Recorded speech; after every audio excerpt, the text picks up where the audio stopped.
It's one thing for a game producer to try and put into a game what they think is realistic. For us, that's not acceptable. We are going to use professional racing drivers to tell us this is what it's like to drive a car. If they're not happy with it, we're going to make changes. We've had several racing drivers working on Shift 2 Unleashed. Tommy Milner has given a lot of feedback. Vaughn Gittin Jr. helped to shape the drifting experience. And Edward Sandstrom has been instrumental in setting up all the cars.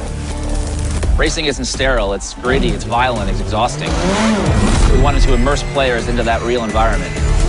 Team Need for Speed is a testing platform for us to understand what it's like to drive racing cars. Everything that we learned through operating the team is put back into the game.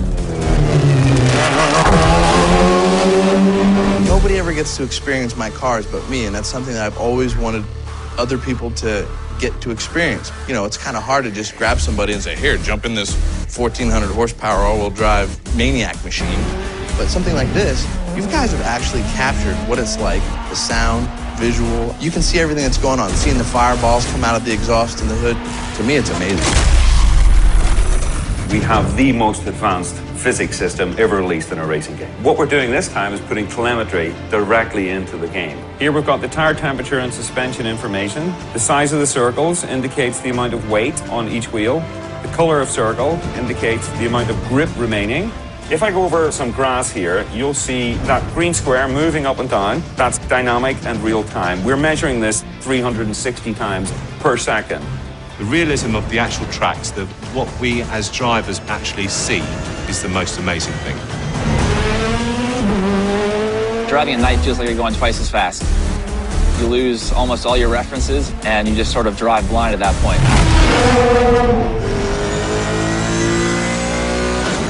Shift 2 Unleashed has an incredible new view. It's called the Helmet Cam. Definitely realistic feature of the game. And the biggest part of that, I think, is the head movement and the look to the apex, which if you look at Helmet Cam video, you'll see that it's the same motions.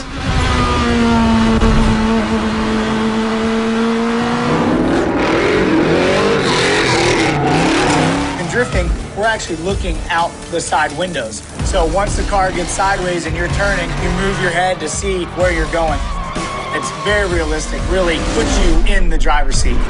Your palms get sweaty and you feel adrenaline. That's very incredible for a game to accomplish.